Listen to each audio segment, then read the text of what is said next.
Is that going to capture audio too? Yeah.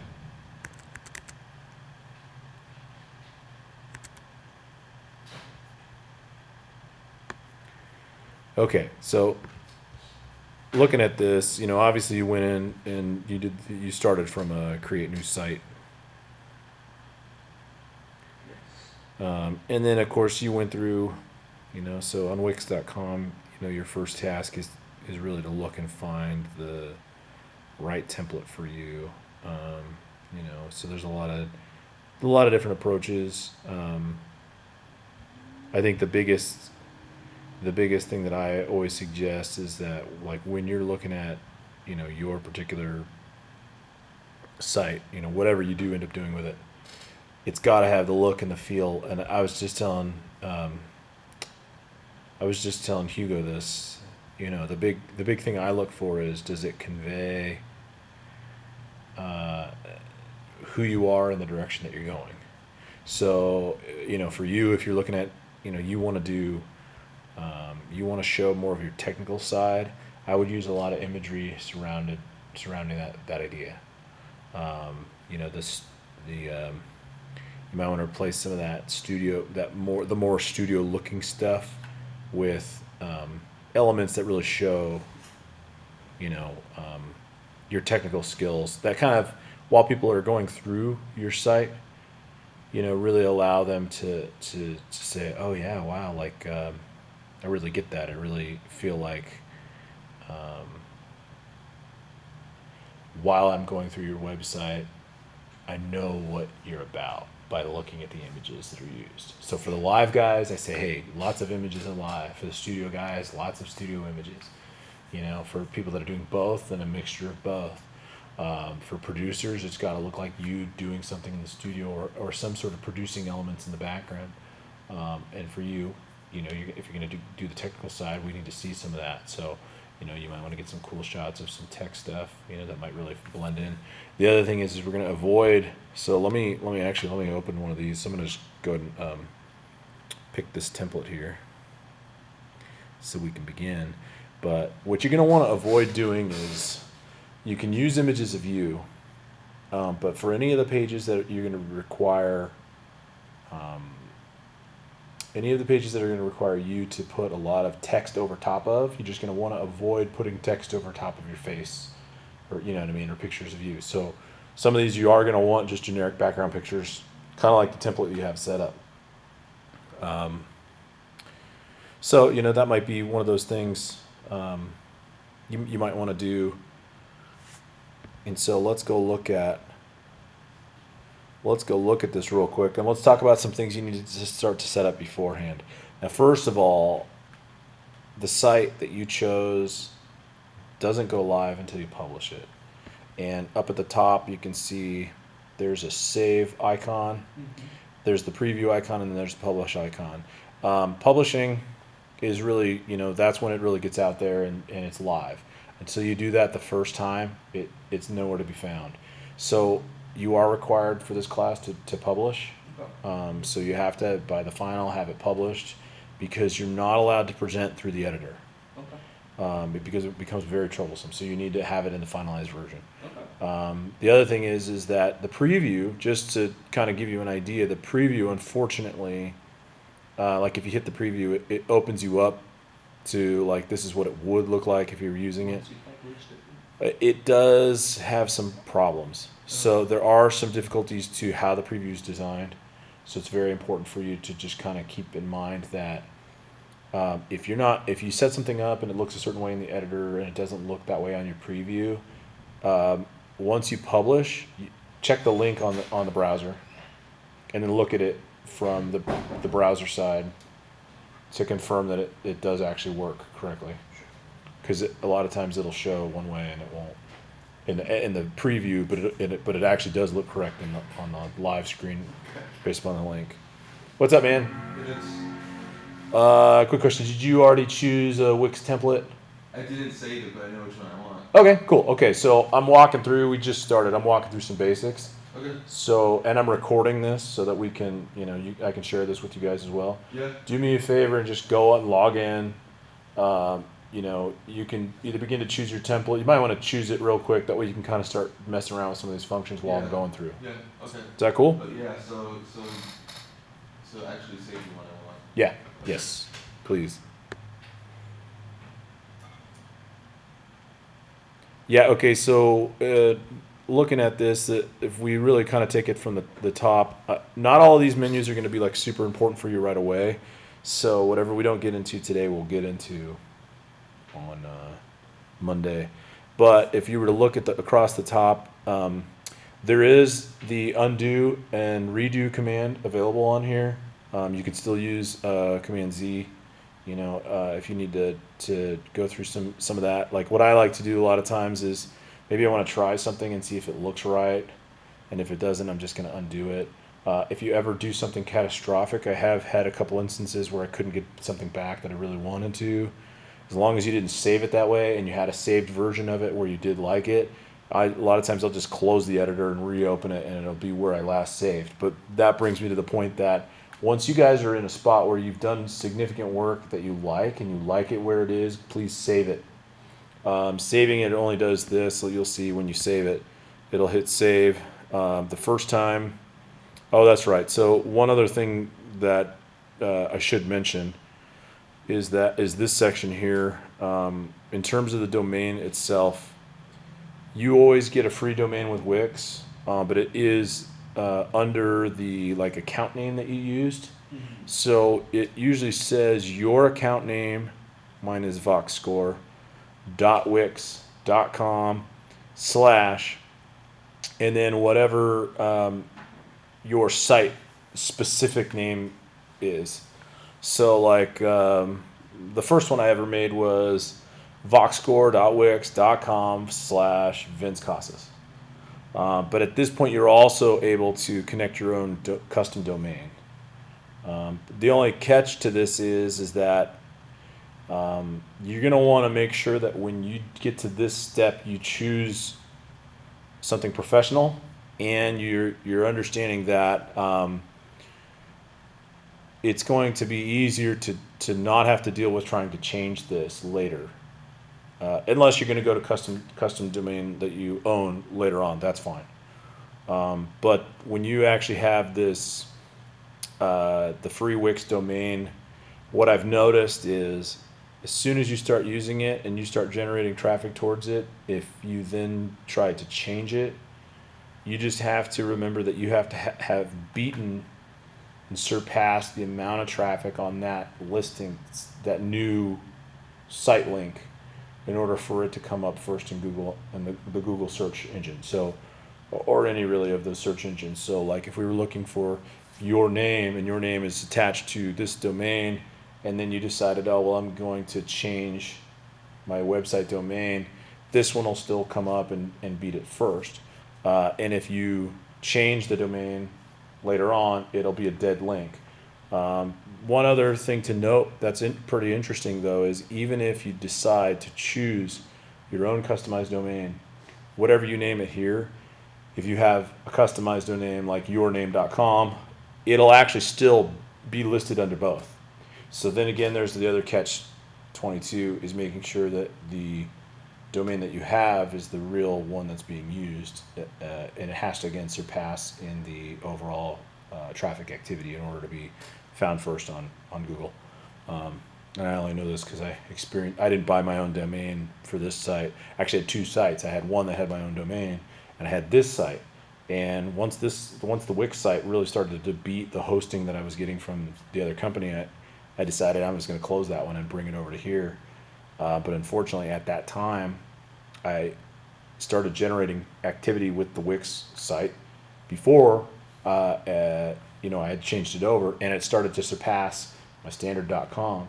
So when you Google me, you'll find my site, but you'll find the Wix site domain before you'll find myname.com. So that's one of those catches to how you're working with the analytics. But you're going to want to pick a cool name, or something that's professional. So for now, I'm just going to pick. I'm just going to put in my name here. All right. So now, once you save your site, it's just going to say, hey, confirmation. Your site was saved. There you go. Just be aware that you're not ready to publish yet, so you're just going to try to hang with where we are. And you can still edit your domain name prior to that publishing, the initial publishing, because it won't go live until that, because it's still a dead page, so nothing's really happening until now. Now, a couple things to then also see up at the top that we didn't talk about. One of the biggest ones is the mobile view.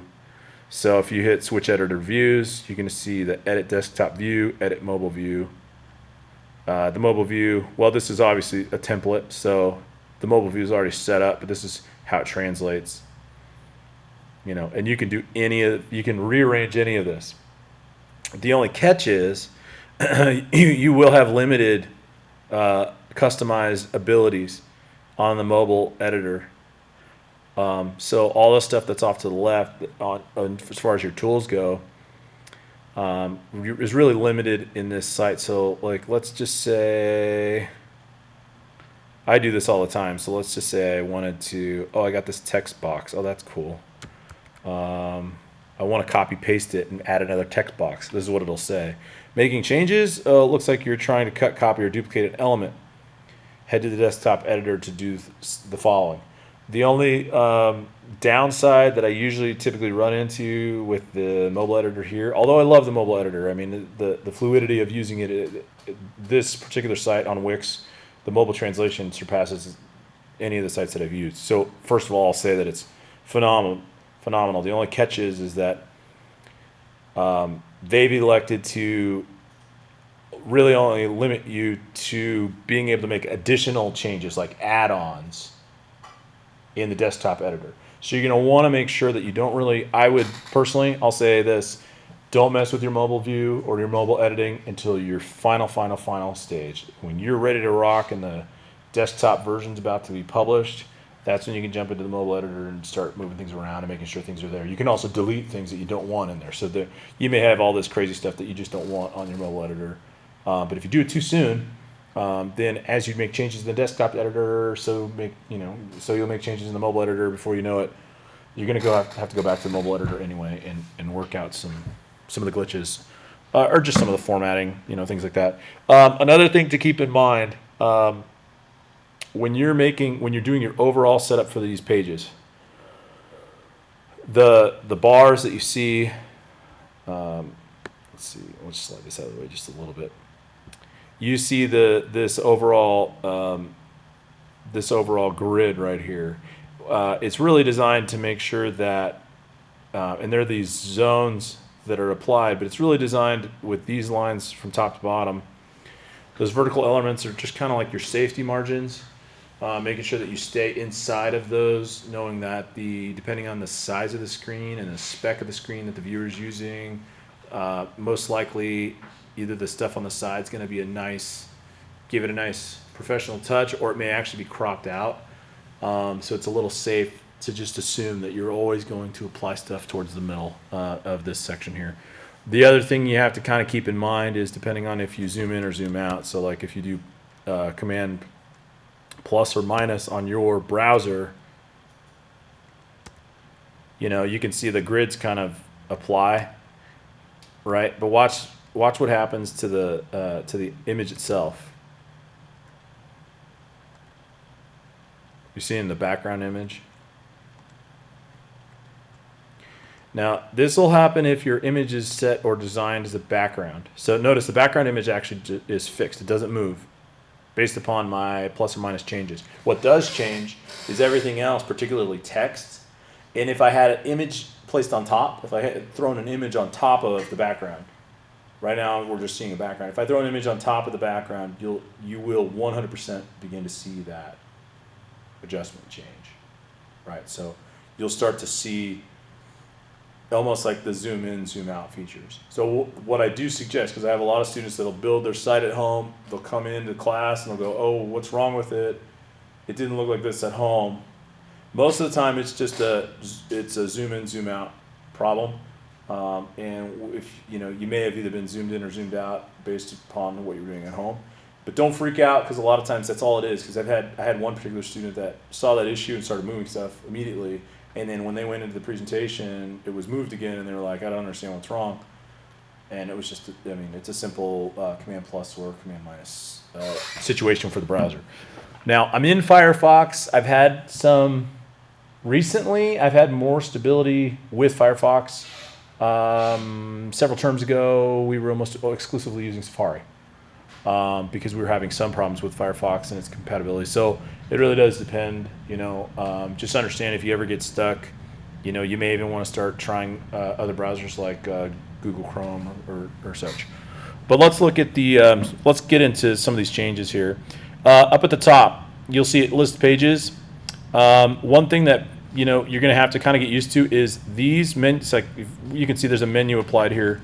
These menu items are currently dead, meaning they're not live and active. So if I go in here and try to click it, what it's going to do instead is it's going to show me formatting for the menu. So in order to navigate across your pages, you have to use this page tab at the top. So if you click down there, you'll see these are all your pages. This is kind of where we have to begin, because in my overall suggestion to you guys is begin to build your pages, begin to build the pages that are needed right away, rename your pages, make sure all your pages are formatted in a way that if you're going to use a menu across all pages, you begin to apply the menu to all pages nice and simply. But you're going to try to do that right away because in reality, you're going to move to publishing faster if you can get your pages figured out, and then because then all you have to do is begin to plug in the content that belongs to the pages. So if you guys still have our final portfolio sheet, you could see that the rundown for the final portfolio in terms of how your website needs to be designed actually has a page flow layout already. It's on page 2 of that packet, and let me find mine. So on page 2 of that, the one that says overall portfolio requirements, you go to page 2, section 1 shows website requirements for portfolio. First thing you have to do is notice you get points in the first section for the overall layout, but the first page you see is the home or bio page. A main photo of you, your biography, tabs to pages, essentially that's your menu system, and links to email contact. I've had some students forego the links to email contact and actually just do a separate contact page. So I'm okay with that because a lot of these sites already come with that. So I'm okay if you guys decide you don't want to do the links to contact on your front page. But if you look on screen, you can see, notice my first page does say home. And you can see right away, it has this jazz guy, he's really feeling the music apparently, which is cool. But you'll notice there's a little off to the right of where it says home. You see this little ... This is where you're going to do your setups per page. So you're going to do some settings for the overall page. Notice off to the right, there's these little, this kind of like little grid thing. This will allow you to grab and move your page order. So notice, I want shows first instead of home. Or let's say, let me readjust that. Let's say, I want my contact page first. You're going to actually want to set your pages in order. Just notice once you adjust these sections in this order, that's how they get automatically adjusted in the menu system. So your order for your website specifically listed in the portfolio packet will go home, right? So you can see either home or bio page. The next one, so notice, so that's home. Here's shows, right? And in this one, in this instance, realistically, what I'm going to do is I will, actually, I'm going to leave all these live because I'm going to pull some of these up. What I'm going to do is I'm going to hide all pages that are not currently functional for what I'm going to do. So notice over in the ... see where it says, it shows the settings, rename, duplicate. So you can duplicate the pages if you like the formatting and you just want to make some slight change. All I'm going to do is hide. So I'm going to hide that one. Actually, for this purpose, I'm just going to hide this one. So essentially, I'm just going to hide each of these guys so they're out of the way. And obviously, I'm not going to have a separate bio page because I'm going to place my bio on the front or on the home page. So let me get rid of these. I'm going to leave the contact page up. Okay, so my contact page essentially is the only thing other than home that's active right now. So if I want to add a page, so I need to add the audio portfolio page. Down at the bottom it says add pages. I'm just going to go, hey, add page. It's going to ask me what do I want, a link, menu header, or page. Please add a page for me. I'm going to title this. Actually, it's all caps according to the way that this is all formatted right now. Audio portfolio. All right, so the audio portfolio page is up. Now I'm going to change some settings in there once I get to that, but I'm simply just throwing in the pages as I need them, right? So, you know, you guys are required to have the following pages. So I'm doing home, audio portfolio, resume, right? So again, this is just seen on this list. Contact's going to go to the end because it's not a required. And awards, this is where you're going to want to put them. If you have any particular achievements in regards to the field that you're going into, this is where you're going to want to put them. You know, so let's just say we go with credits. Credits. There we go. And one more page for images. Any additional images that may be needed to kind of show some legitimacy for what we're doing. Now, notice there's a couple of these that just say, you know, additional images, or if you have any, things like that. So it's kind of going to be based upon, you know, what you really have. But again, you're going to want to make sure you show a very strong showing and have the bulk of these. I'm not going to dock you if you don't have a credits and awards page because, you know, you may not just be there. So, all right, so now you'll notice here's home, audio portfolio, resume, credits, images, contact. These are all the ones that are live, and you can see them in the menu system. So if you see the menu system above the top, hey, there they are. They're already set up because we created them and set them up in the page section. We don't have to go and manually do this. Now, I will say this. Here's the only problem with the menu system that you'll find. If you go and make changes to the menu system by clicking into the menu, onto the menu itself, those changes that you make are not specific to all pages. They're not editing all pages all at once. So if I went into my, you know, menu and I was like, oh, I hate the text or I hate the color, and I make changes to it, you know, what happens is essentially it only gets applied to that particular page. So what I end up doing is if I did make changes to my overall menu system, I would have to copy paste, go to each page and paste it, you know, copy it and then paste it into each page in that format. So the only place that you're really seeing the menu be adjusted in the overall and doing to all pages all at once is the information that you change in the pages listing at the top. All right, so that's kind of a big key.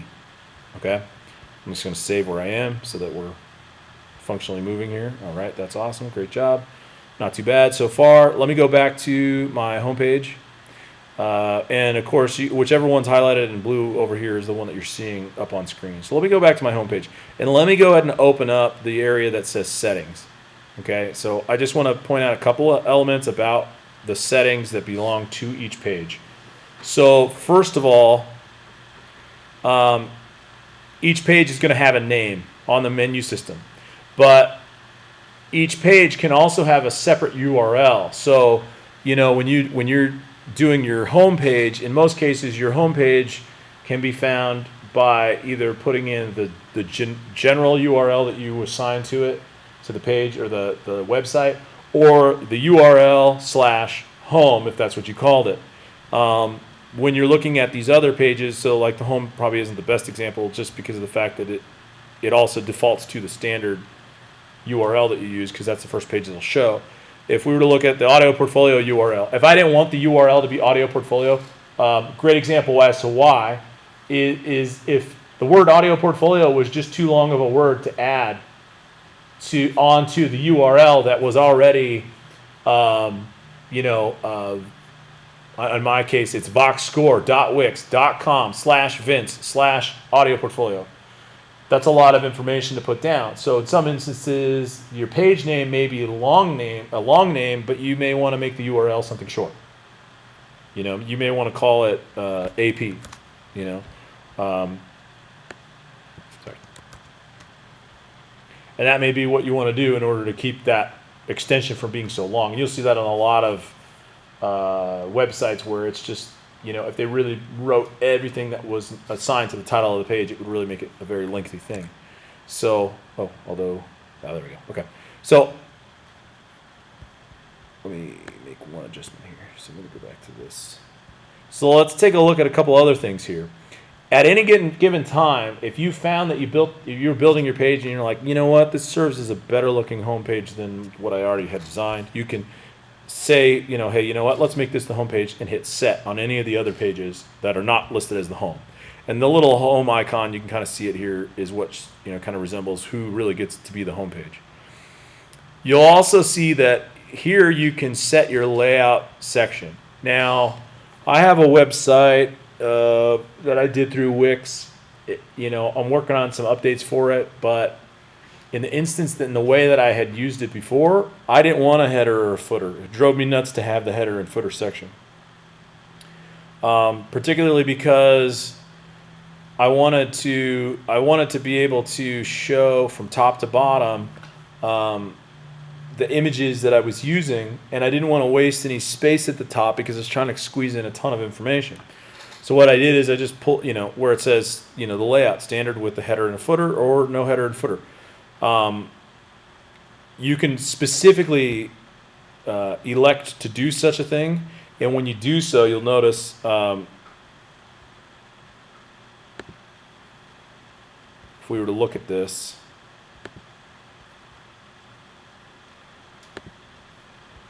this is what it looks like now without the header and the footer. Let's go back to what it was. There's the header and the footer. Now, for the particular page that I have, and it depends on how your page is designed, my page currently is kind of like a floating page where the background always stays fixed and the header and the footer are what move. So like if I had a ton of information like I do on the homepage, just basically out of the template itself. So if I scroll through this, notice, the header goes away and then we end all the way at the footer, right? So you can see, and you guys will want to put, you are going to be required to put, circle C, circle P, which means you own copyrights and publishing for the year 2015. And you can either put, your name, or if you're affiliated with a company or you have a company name, you can apply it there as well. And then, of course, you can eliminate the proudly created with Wix.com. The reason you're going to want to eliminate that is because you'll always, unfortunately, let's say we go into the preview, if you're using the free Wix site, you'll always have this little create a Wix site tab on your website because it's the free version, and on the bottom it'll always say this site was created using Wix. If you were to buy the premium site, so when you go away from the free version, you're able to eliminate that. But in most cases, it's kind of neither here nor there at your stage, so it's not a big deal at all. So you can go the free route. Totally happy with that. Now, when it comes to, so there's all that. So that's something you're gonna have to keep in mind when you're setting up your pages. Some of that information. Let me go to the settings one more time. Let's go look at a couple things here as well. This is where you're able to delete the page or duplicate the page. Again, sometimes like what I like to do is if I set up my first page and I love how it looks, and I want all the other pages to literally just copy that with a couple of slight modifications, I'll just duplicate the first page and start rocking with it from there.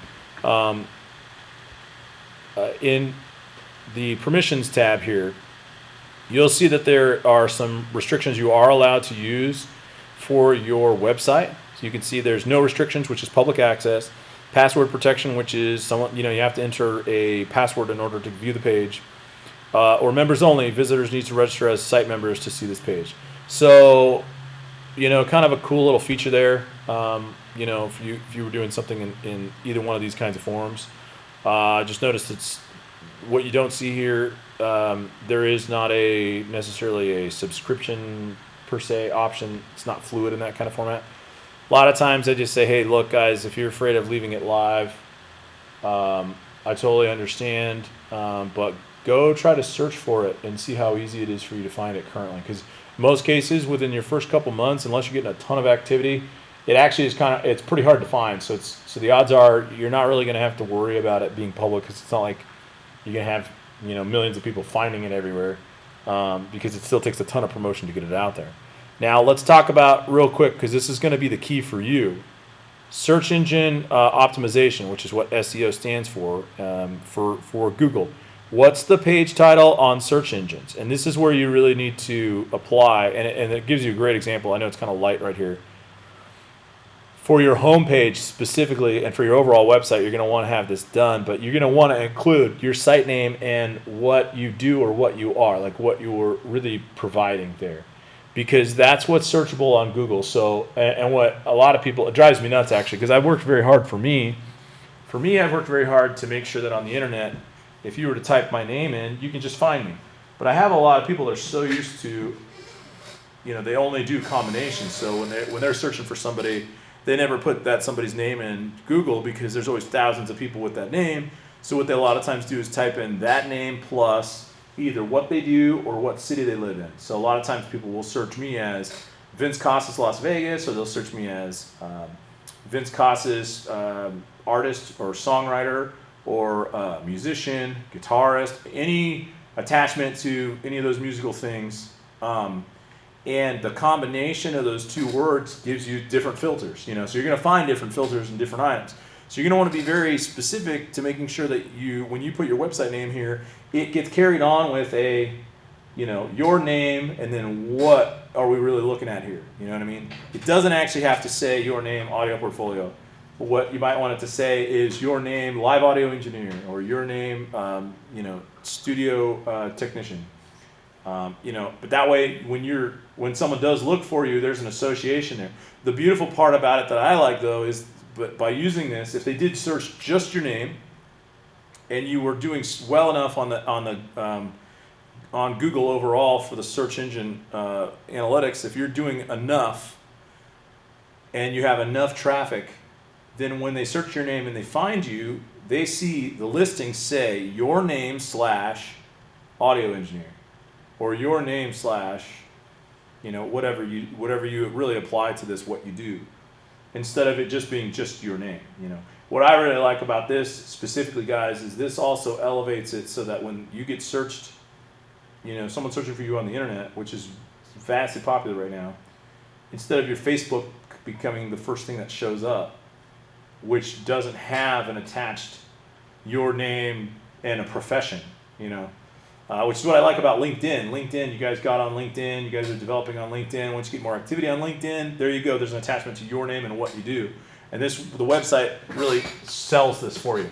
So you're going to need to make sure that on each page, you go to the SEO section here and you fill out each of these kind of items, because it's going to make you highly visible. What the page is about, good descriptions. Notice that it asks about keywords. So you're going to want to include any keywords. They say separate them on commas, so you're going to want to include those kinds of things if you're going to want to be found. At the bottom, though, you can hide the page from search results. If you're uncomfortable about, whatever, that's really where you're going to do that. And notice there's a preview on Google option there, for when you get all this information put in. Let me see. I'm going to go into Google real quick. What's funny about that is, okay, obviously my Facebook is winning. You can see, you're looking at on screen, you're seeing Google results for just my name. Notice the second one down below, Vince Casas, artist, Las Vegas, and there's the Wix site. I do know that one catch is my website was totally beating my Facebook for the last couple of years. But I have had a lot more activity on my website in the last 6 months. And because of it, if you were to go to my site, most people have a comfort level of doing this. And this is kind of what ends up happening. They go to the site, they go, oh yeah, check this out. I want to see more. A lot of them gravitate towards this or this. All right, or even Twitter, and before you know it, your website, especially if you're linking it to all your social media stuff, essentially redirects people to, very specifically to, these kinds of things. So, that's kind of one of those things you probably will want to do as long as what you're doing on those social media sites is professional. So that's the only catch is I don't want. You guys are going to want to attach your social media if your social media has something to say about you. Jared, just off the top of my head, what I would do if I were you, even if you start small, is record all of your electronic either maintenance or builds. If you're doing all those DIY projects and you're soldering these things from scratch, find something to record it with, whether a phone or, a good camera or decent camera or whatever. I would start recording it. Okay. And you can go in and chop it up so it's not like, 2 hours long or whatever, and make it, fast and brief, but if you go onto YouTube, you can find all these guys that are building their own, DIY. Oh yeah, from the unboxing of the shipment and everything. Oh yeah, and they'll just record themselves unboxing and then exactly go into their builds and everything. Yeah, well, I mean, but in reality, people go and watch it. Yeah. In reality, people go and watch it, particularly if it's a new product or if it's something they have questions about. But if you're doing that, why not throw that on YouTube? Why not start to generate some traffic with? Because what happens is this is what I see when an employer comes up and they're going, okay, I'm thinking about hiring this person. Let me go see what's going on with them. They're almost immediately going to do the Google search, and they're almost immediately going to jump into, all right, let's see what kind of things return. Now, I think, like, one of the things I've had tons of people look at, which is so funny because I did this so long ago, right when I got my first Gibson Les Paul to review. This was one of the first videos I made, but it happened to have the largest amount of search results because of the fact that it's attached to the Gibson brand, Gary Moore Les Paul, and it shows me playing live. So if people are always looking at this, but this is from, where is it, 2010? Yeah, this is from 2010. But even inside of this, it kind of talks about all this kind of stuff, and you kind of see people write comments, people have conversations in regards to this, but someone's looking for me as a guitarist. There you go. You know what I mean? If they're looking to look at you and they're going, well, do you really do what you say you do? Same thing for you, Tim. You're doing your live audio. If you get a chance to get some video of you doing it. One of the things that I really liked is if you can get, why not? If someone's doing a demo on a product, say, hey, look, I like your product. What would it take if, is there any way that, I could interview you and host it on my YouTube about your product? A lot of times they'll say, yeah, go for it, You can post it up, and it's you with someone from whoever's shown off, a new line array or a new system or whatever, and post it up. People will go looking specifically for the product, will find you, right? And that's kind of a cool association because all of a sudden that brings some legitimacy to. So, that's kind of one of those things you want to look for. So when you're in your editor, you're going to see things like, so at the top of the screen, like on this homepage, you're going to see that there's the Facebook icon, the Twitter icon. And some people are using Vimeo instead of YouTube, so it depends on kind of what your approach is there. But there are some of the overall things you're going to want to start to set up first on your portal. Not on the portal, on the alias. If you were to go, I don't have it on screen, but on the audio alias, if you go to the alias and you go to my name.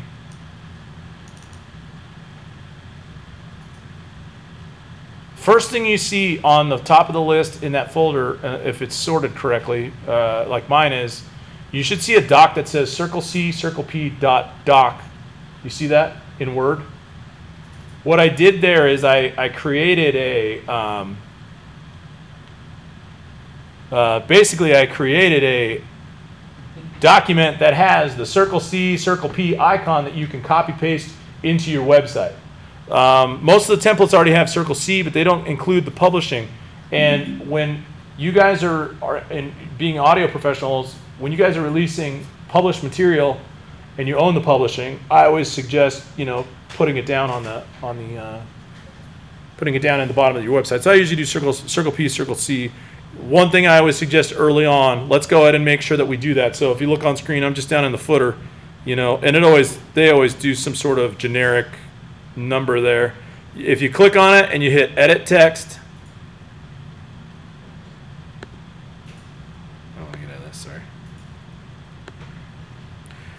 you can just jump in there and start redoing what this is. So, Circle P 2015.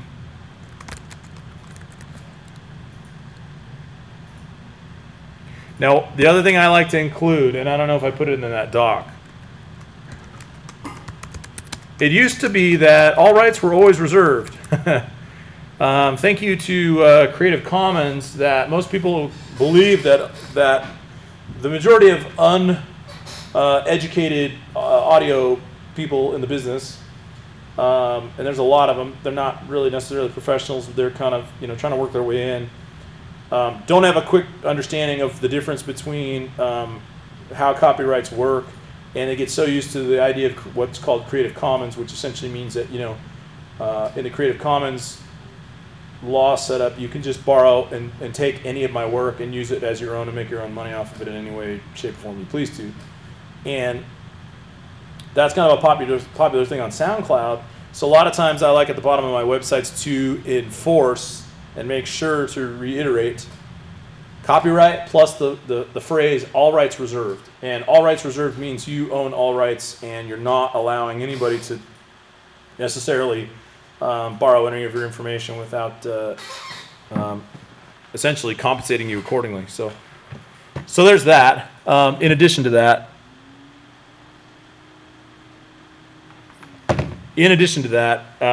I will say this.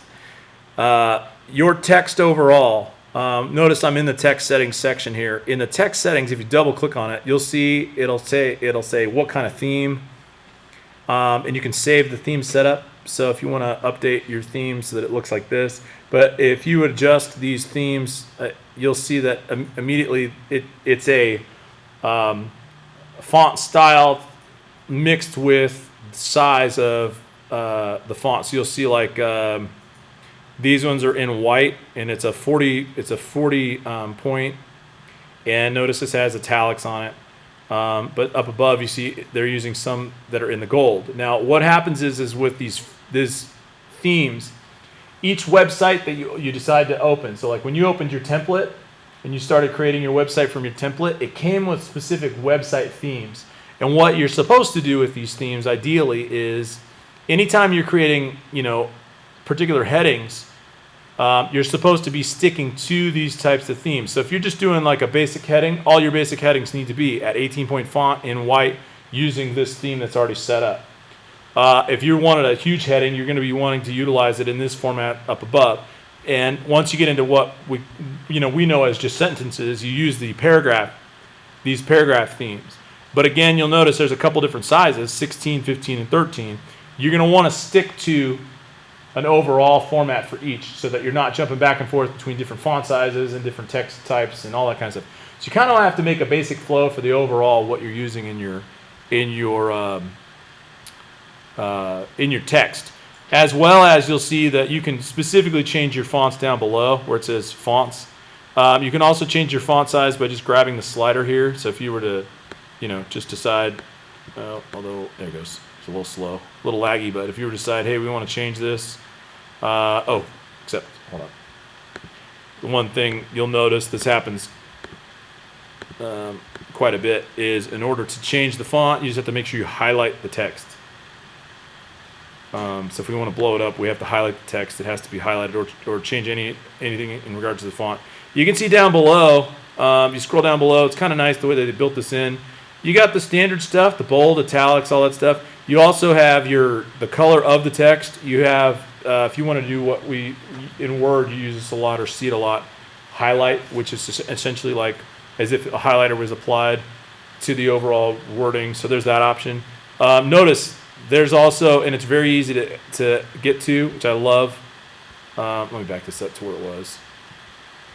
There's a link icon here. Anytime you drop a piece of text in your window, if you want to link it to something specific, like I do this a ton.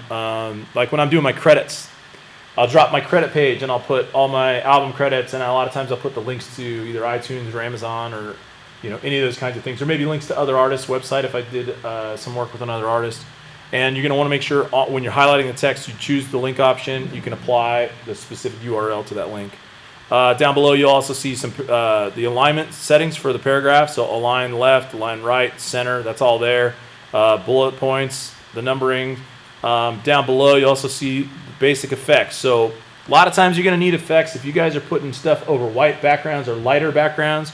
You're going to need to use these drop shadow effects, like the one in the letter G is a good example. So a lot of times you're going to have to do that. And then down below, there's some spacing options. Now, I'll say this. You guys, for the most part, like if you chose a good template, you may not really have to do a ton of this. You may just be plugging in stuff. So you know, if you chose a decent template, you like I started with plugging in the rights and the copyright stuff. I just plugged it in, left the styling the way that it is, leave the size the way that it is. You know, really just kind of. I'm going to back it up to make sure I don't know how far back I went. For the most part, oh, there it goes. Yeah, so for the most part, you're really not going to want to have to do a ton of extra work if you don't have to here. Now, the other thing you need to look at here is once we have all this information in, you probably first thing you're going to want to start doing is plugging in either text or your images. And this is where this little add icon comes into play. And you know, the backgrounds, hopefully your backgrounds are already kind of set up, but you know, like if you were to jump in, you wanted to change your background before you really start cooking away. Like let's say, let's see, if we open up the background, you can technically make your background an image, or you can make your background a video now, which is a very cool thing if you're able to find something that really works for what you're doing. But if you do it in the page background section here, instead of page by page by going through each one manually, it will apply to all pages, which is nice. And that's kind of where you see it down here. There's apply to other pages option here, so you can throw that in there. So let's say, let me go ahead and do one of these real quick. So I'm going to hit image. What it's going to do is it's going to say, you know, what image do you want to use? I have all this other stuff up from the other site that I had built. So there's all these just, you know, randomized images. If I do, I'm trying to think if I should do, I don't know if I have.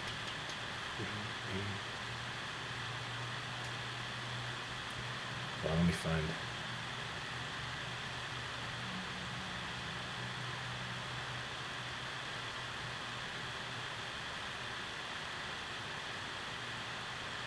Oh, I might be able to do it from here. Let's see.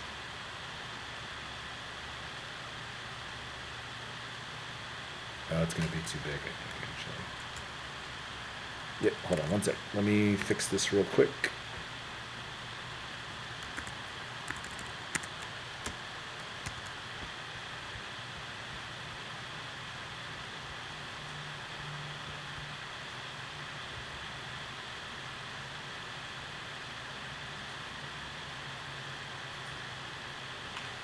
Sorry, I'm just going to open up Photoshop so I can export this Photoshop file to a standard JPEG so I can throw it in here. Now you notice there's a bit of a size requirement, so like there's some limitation into how large your image can be, just file size wise, but you guys, a lot of times you can, if you're running into file size issues, you can simply compress these using the preview. The preview option gives you the opportunity to do like a save as and then change you know, the size spec. So let's say I just, you know, chose this one. Not a huge fan of all the light bulbs, but if I had time, I might want to wash that out. Oh, there is already one in here. Where is it? For web. One of the things I also suggest a lot of times is if you're gonna, once you guys start assembling images,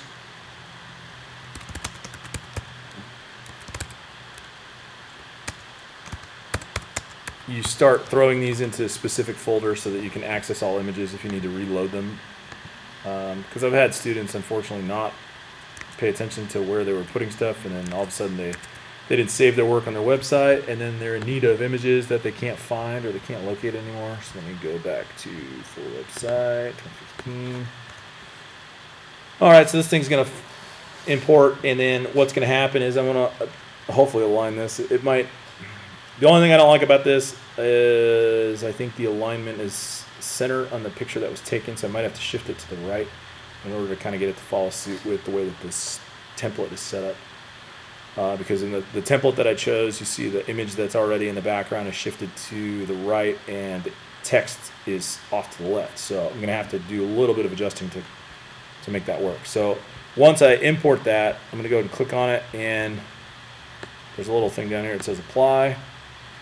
So let's let that thing load. Probably gonna have to do some moving with it. We'll see what it comes up with. On top of this, once you load your images, you're also able to edit the color and such. So you're able to make changes to the overall by applying things like filters and such. So let's see if this. Let's see. So.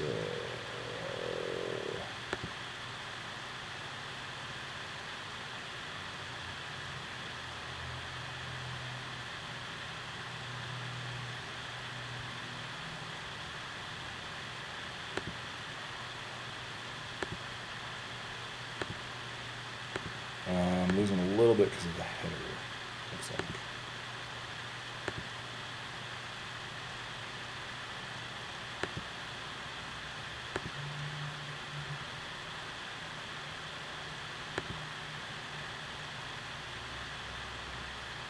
Oh, there we go.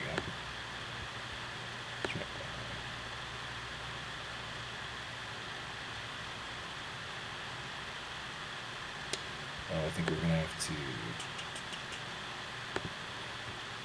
So I had to make a little bit of adjustment to this, to the image itself. I'll do it this way.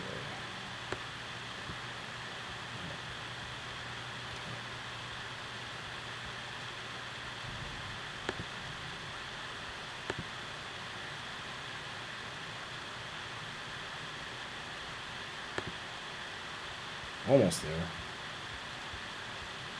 Oops.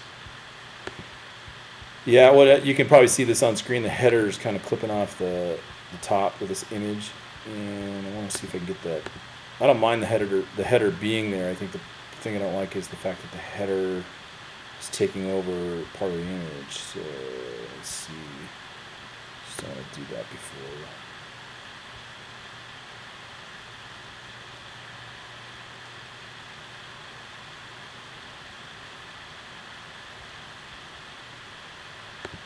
Of course, this won't work really well.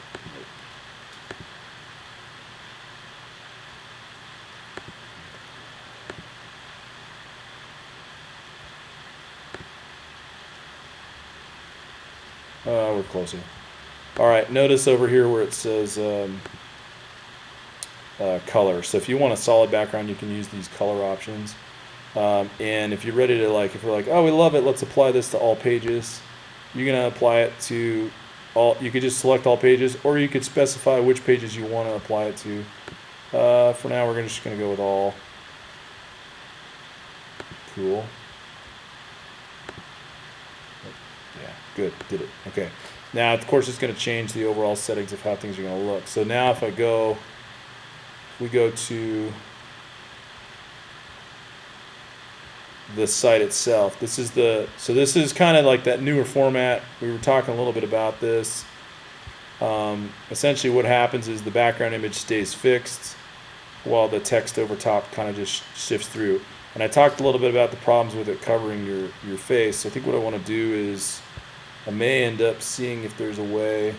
What my first thought is in Photoshop, and I know you guys aren't Photoshop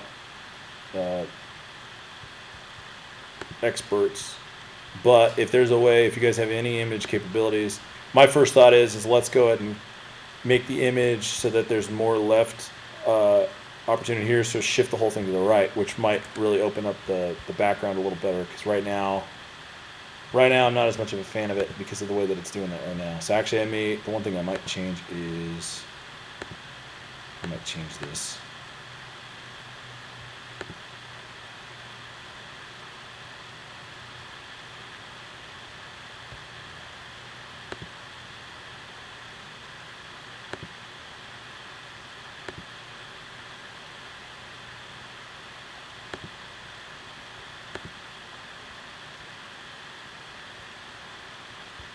Oh, there we go. I think I could just adjust. Let's see.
All right, I want to have to find a fix to this because we're outside.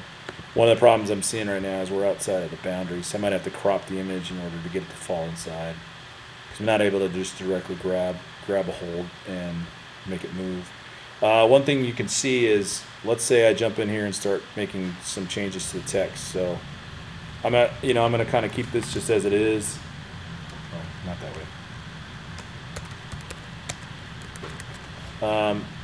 Notice the background. You kind of see the differential in the background. It's kind of hard to see. So this is where I was talking about a little bit of that style, some of the style changes.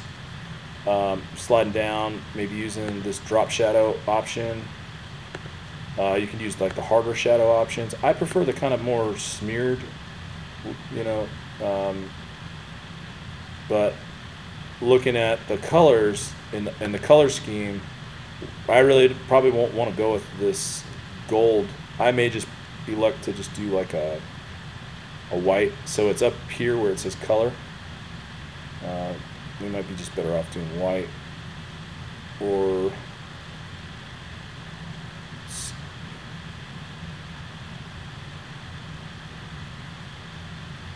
oh, that's right, there is not as much of a fan.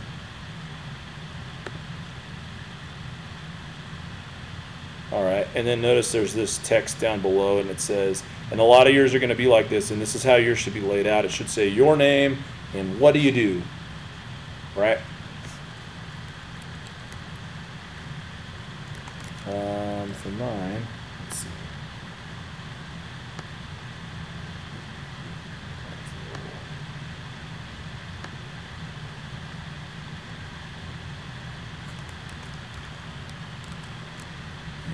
I'm not.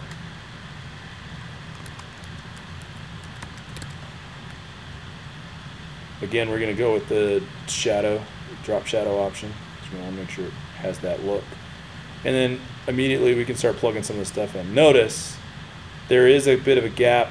If I were to go to the top of this is the one thing, this is part of the reason that I make some changes to the websites when I do them. I don't like how much space we have between here and the next thing that comes down. So if you were to look on the side, there's like this little ribbon, which is pretty nice. But what it allows you to do is it allows you to make changes specifically to the location of these sections as a whole. And so it's kind of nice because before when you're looking at this whole section here, before, the way that it was designed is you really had to modify everything in order to make a change. But in this instance, you can see it's like I want this to be higher. So see how I'm doing this? I'm just grabbing it, pulling it towards the top.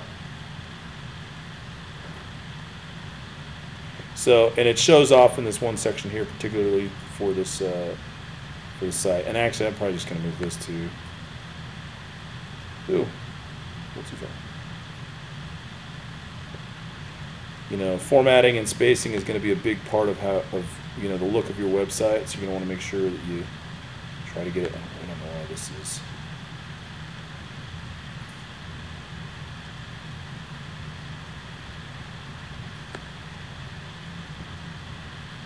There we go. There we go. Cool, there we go. Okay, so now we're really it's starting to come together. Then you're going to want to go ahead and plug in any of the information pertaining to what you're doing. Now, once you get into, once you kind of start getting your background and that kind of stuff laid out, over here in the ads section, this is kind of where you're going to add anything that needs to be specific to elements that you don't already have on screen. You need a new text box. What you're going to do is hit add and go add text, right? You can see there's a lot of themes down below that you could choose from. I wouldn't go crazy, making sure that it's nice and readable. But here are your options for adding text. Just click one of those. Let's say I click paragraph. What it's going to do is it's going to drop it right into the screen. You're going to want to grab it, position it wherever you're wanting to take it, and then start clicking into it and jump into exactly what it is and how it works. Right? So you start typing in, change the size, change the font. Start putting in whatever you need to get it done. You can always, if you don't like what you've done, you can either undo it, but you can always, if you highlighted the box and you see it in blue like it is right now, hit delete, the delete key, and away you go. But also in the ad section, you see, this is where you're going to find images. You want to upload more images. If you want to create a gallery, this I think is a beautiful idea if you got a lot of good pictures. My suggestion to you though is if you only have a handful of good pictures, use just a few good pictures. Don't go through and make these huge galleries of all these pictures that are not very good. So, but look at this. I mean, like this one. This one, I've seen this one on a couple sites, but let's say we wanted to drop one of these in, although that kind of screwed with the overall. Let's see.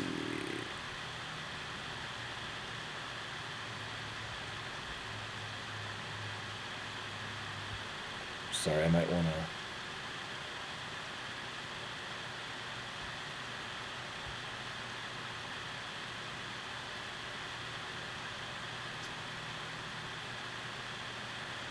Oh, that's what I can do. Sorry, let me undo that real quick. Let me put this on another page. I had an additional images page, I think. Did I do it? Oh, I did. There we go. Images.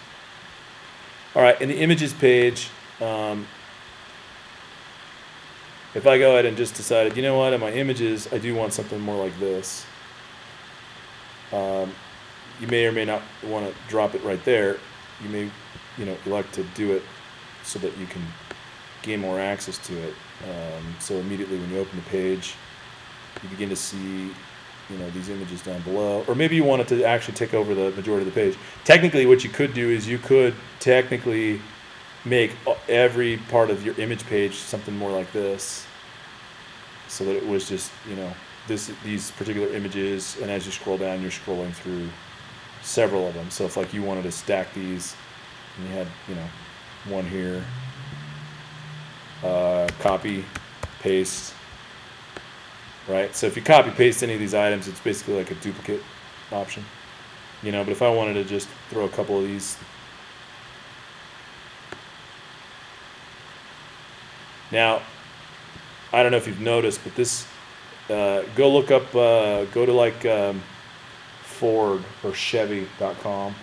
They're using these heavily, these kind of ribbon strips, and what they do is that these slideshow strips, what they do is they'll put the slideshow and then they'll put some text down below talking about what they're showing, and then they'll jump to the next one after that. So, there might be like a blurb in between them.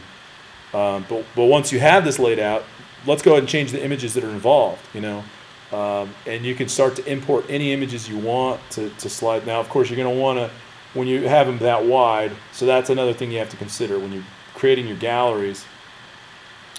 You are very likely to come across images that just don't look good, that blown out. So you're going to want to make sure you have images that, look good for what you're trying to show. Otherwise, it takes away or detracts from that overall. Let me see what I have here. I don't know that I have any that are going to do well for the wide. Some wide shots.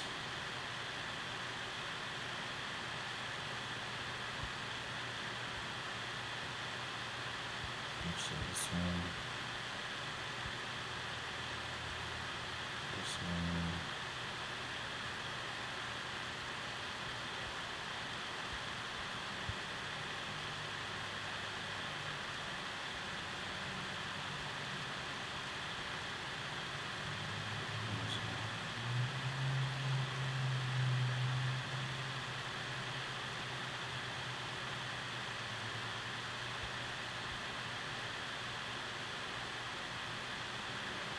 Yeah, none of these might not be wide enough to make this work. So let's see if any of these even apply correctly. Whoops. Oh, weird. When I did that, I thought it was on the wrong tab. So let's move these. Actually, maybe the last one from there. So the problem you're going to see with these is you're going to have to make some adjustments to the images to make them fly. So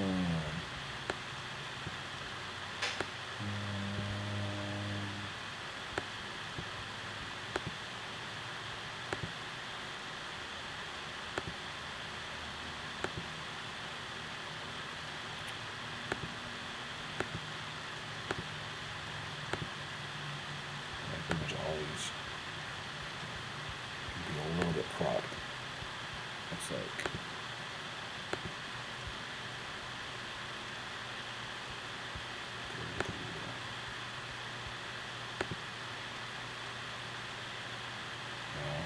I have the high res of some of these, so I just need to go gather them because like these are all low res versions. Yeah, no, it doesn't even fit. Yes, that doesn't work very well. So, not such a fan of that. So let's see. Going back to the add section. Okay, so when you guys do your resumes, a lot of my students have put resume buttons on, so they'll like put their resume up, so the resume will actually be loaded to their website as just a general resume. So it'll go up as a doc, and then what they'll do is they'll add a button that's like a download the resume here button, and this is where they pull all those button options from. So you can kind of see there's a whole conglomerate of types of buttons that are available. Boxes a lot of times are used. Let's go back to the home page real quick because you can see, boxes are used. This gray box, that white box, those essentially are just boxes. You can see if you highlight it here, it says container box. That's where you're going to find these. These box options, and that's kind of what they're used for. The strips are the ones that we were just looking at that go all the way across the window. So you can use a lot of different things.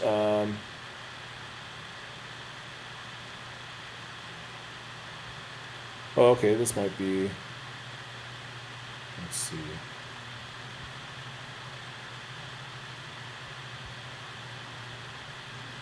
And technically you could go shoot these, you could generate your own strips yourself, but it kind of has this kind of look. See where it says scroll down. It's kind of like, how a lot of the newer sites, again, are being built. So strips might be a good idea because that's kind of a new, more modern thing. When you're ready to add music and video, notice if you go to video, there's a YouTube option, there's a Vimeo option. There's also, well, actually, it doesn't look like it exists here anymore. Manage and publish. Oh yeah, okay. Well, it looks like that's kind of where they're at now, because I could have swore before you could just host your own stuff directly with their site. I wonder if the music player's that way too. Oh no. Oh wow, they actually enhanced their Wix music player. Oh, that's good. I like that. Okay. In the video section, let's say we're going to drop a YouTube video here. And there was one down below. This one, I'm assuming. Oh no, that's a playlist. In the video section here, if you click on it, what it'll ask for is it's going to say, what's the video web address? Like, what's the URL of the video? So if we were to go kind of back to this, whoops. Oh, didn't spell it right. So let's go look. Let's go find the URL for this.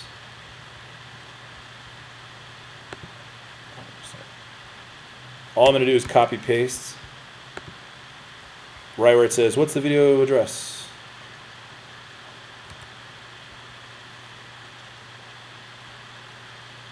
Oops.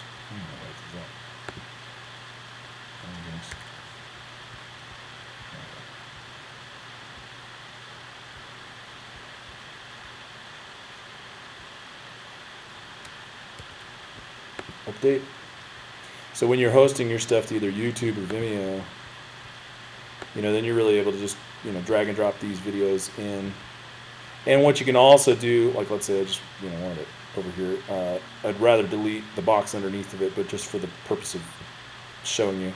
The other thing you can do is there's a layout option for how you want to see your video, whether or not you want to see the title, the color of the controls. There's a little more settings here also. Autoplay is on loading. Most of the time you don't want to do that, and most of the time you don't want to keep it in a loop. And controls are shown always, never, or on hover.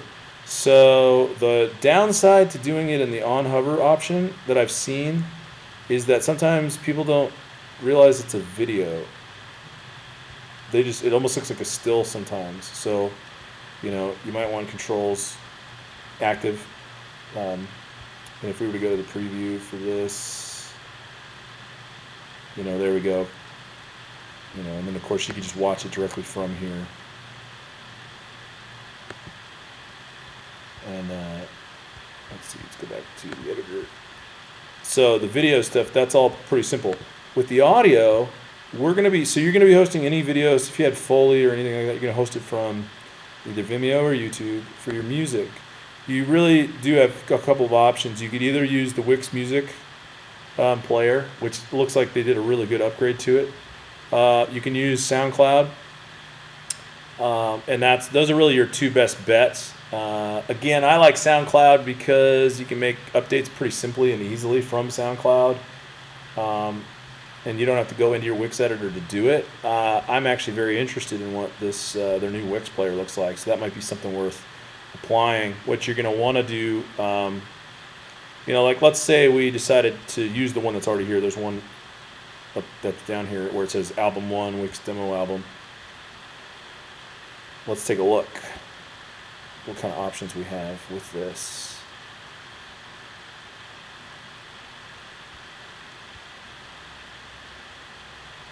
Let's start with designing the player before we jump into it. That way we kind of get an idea. So there's a couple styles down here at the bottom you can choose from. The album cover option, depending on how you want to do it, you're going to want a good image or you're going to want some good artwork for it.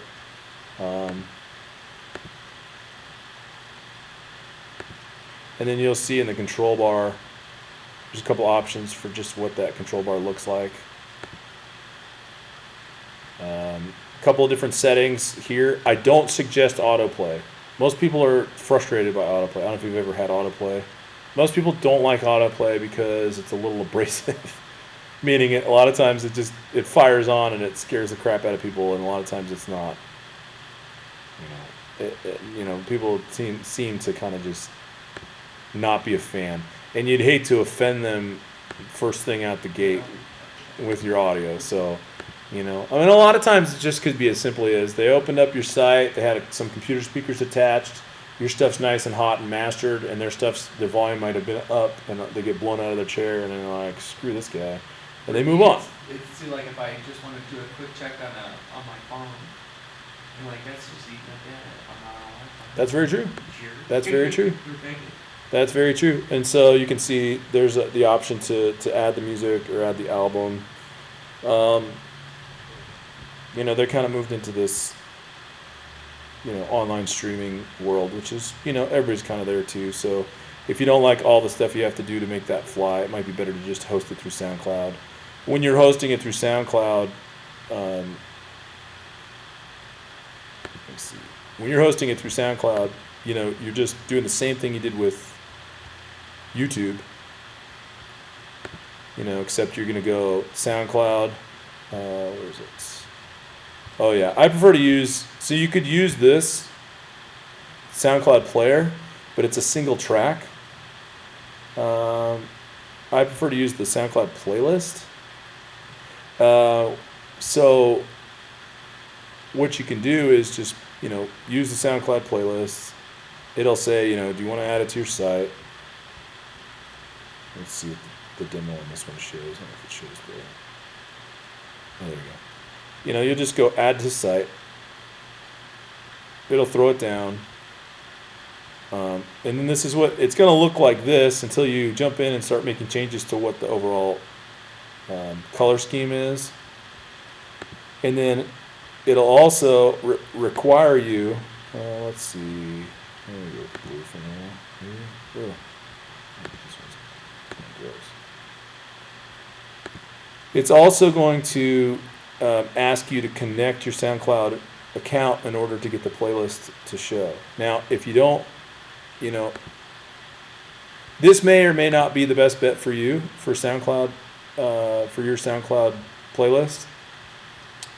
You can easily do it this way, and then you can choose which playlist you're going to use, or you could very simply just go to. Actually, let me do this again.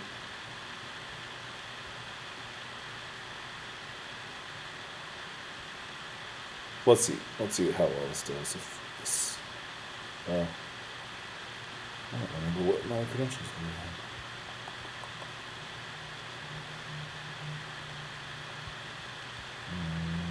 To figure that out. What I've done a lot in the past simply has been, if this doesn't work and you're not liking that, just going to more and see where it says HTML and Flash. Sometimes I'll just say, all right, I want an HTML code box, and I'll steal the embed code options from SoundCloud itself. So, if I went to SoundCloud,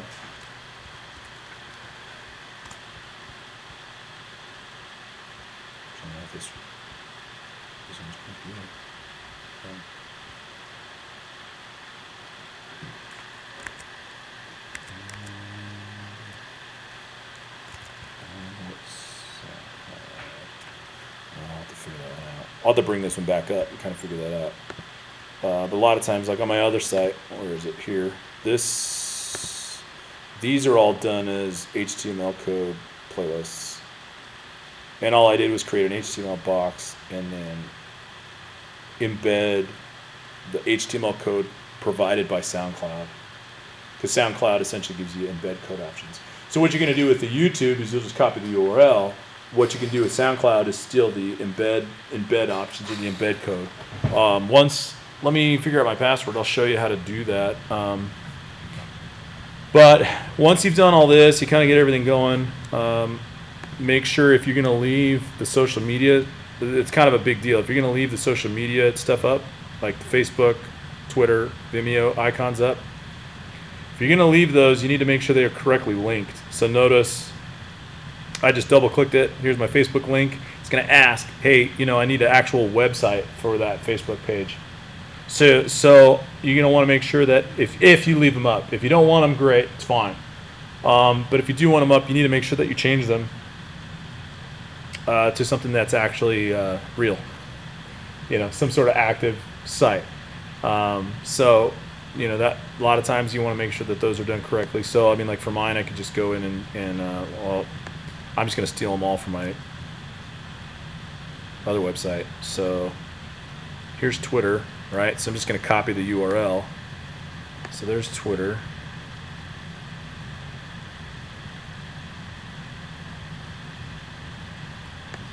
Twitter. Oh, there you go. Sorry. And then notice it says, how does it open? Current window or new window? I always suggest new window. Because then it'll leave them on the website and then add the additional Twitter window instead of making them go back and forth between them. So far I'm going to save that one. Let's go to the other site. Let's go to Facebook. And I'd rather have YouTube than Vimeo. I don't really use Vimeo much. So, you can see what I'm doing. I'm essentially just going to jump in here. Oops. And I have to double click on these icons. They open up. And I have to go to each one, change what it's linked to.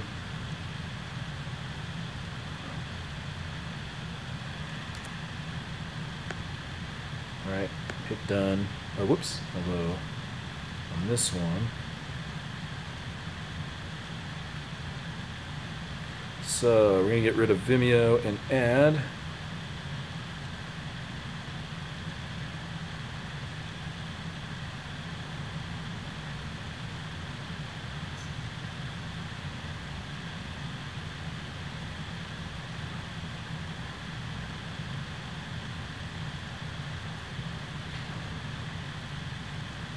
add this one.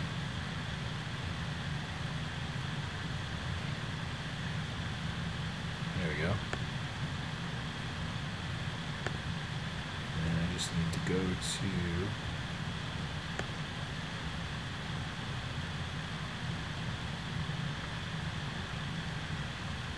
my channel.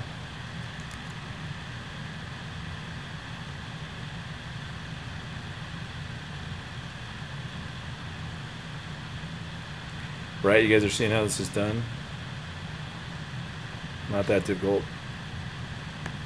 And there we go. All right, and of course, if those are all good to go, I'm gonna save them. Let's try the preview. Let's just make sure everything works. All right, so if I go to preview, hopefully when I hit YouTube, we go there. All right, there we go. Facebook. There we go. Twitter. Ooh, that might be a problem. I don't know if you guys see what's going on here.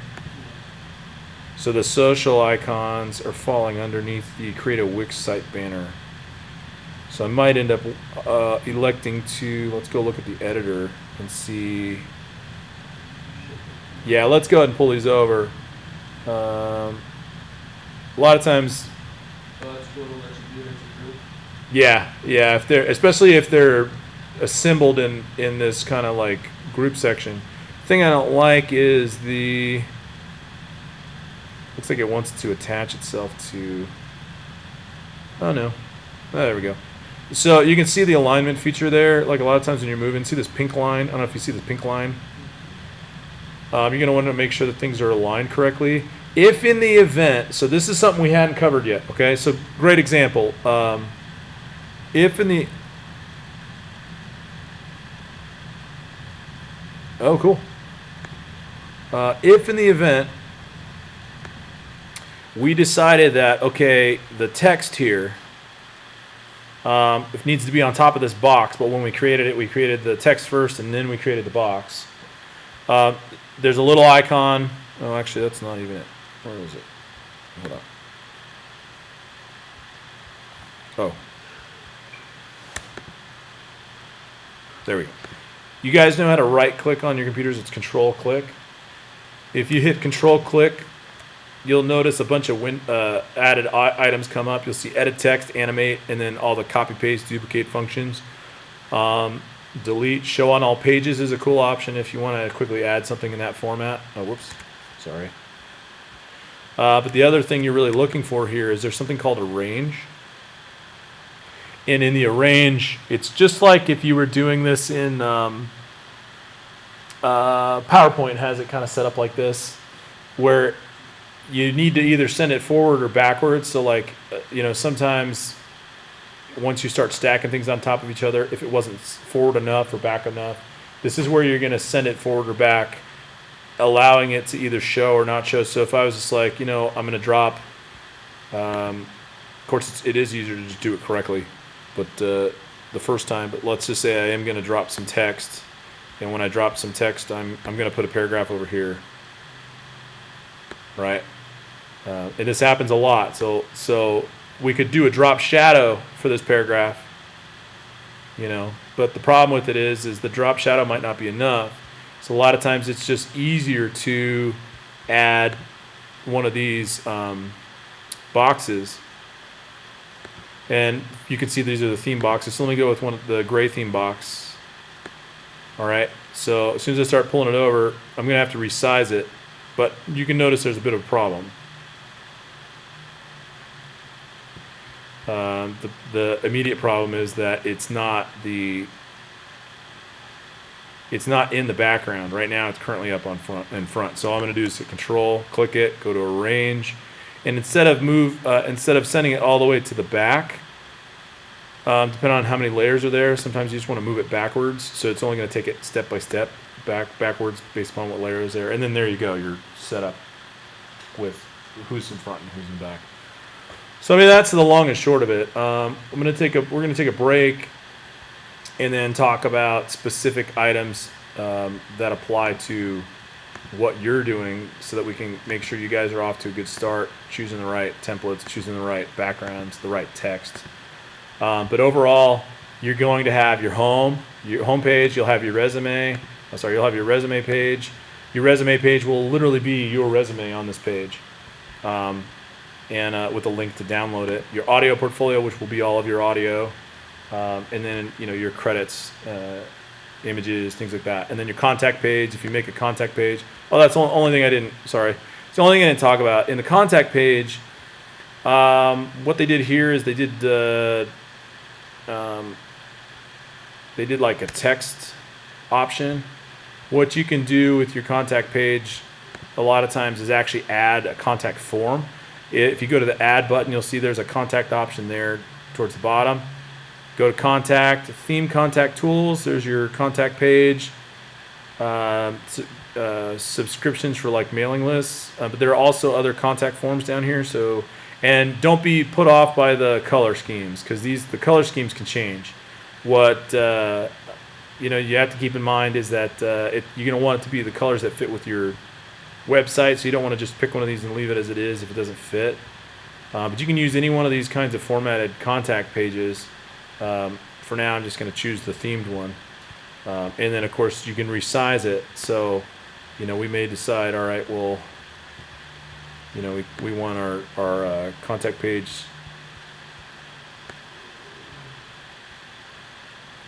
set up like this. I'm leaving that contact me section up. I'm just going to do an alignment there.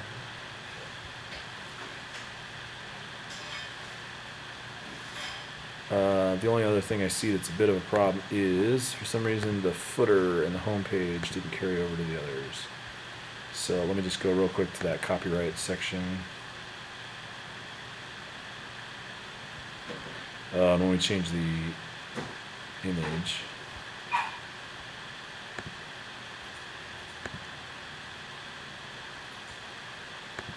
Oh, apparently I spelled reserve wrong. There we go.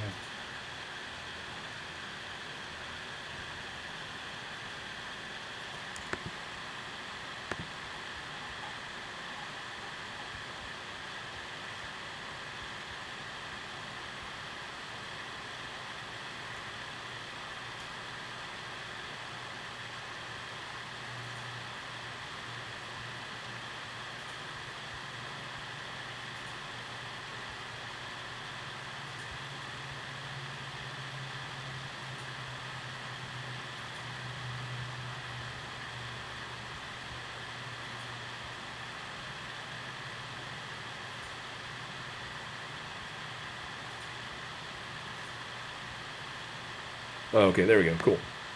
All right, we're good to go. So let's go ahead and take a break. And if you have any questions, were there any immediate questions? I mean, you just kind of got to get into it and go for it,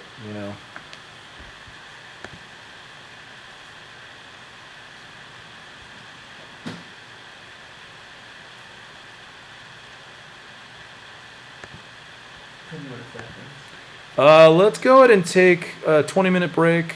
It's about 10:30 now. Let's come back at 10:50. You got it.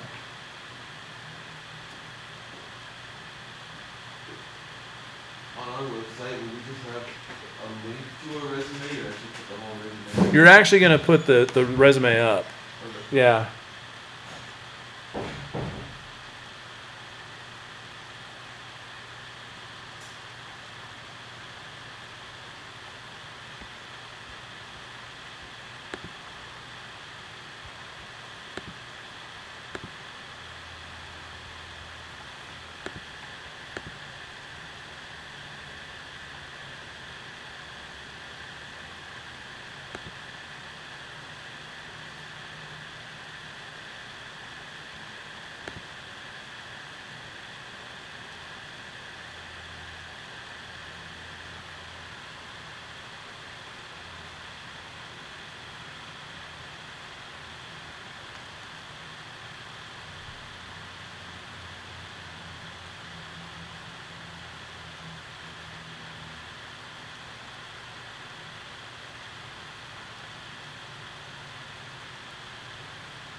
No, it's going to be on its own page. Oh, it's on page. Okay. Yeah. Do you still have the final portfolio requirements sheet?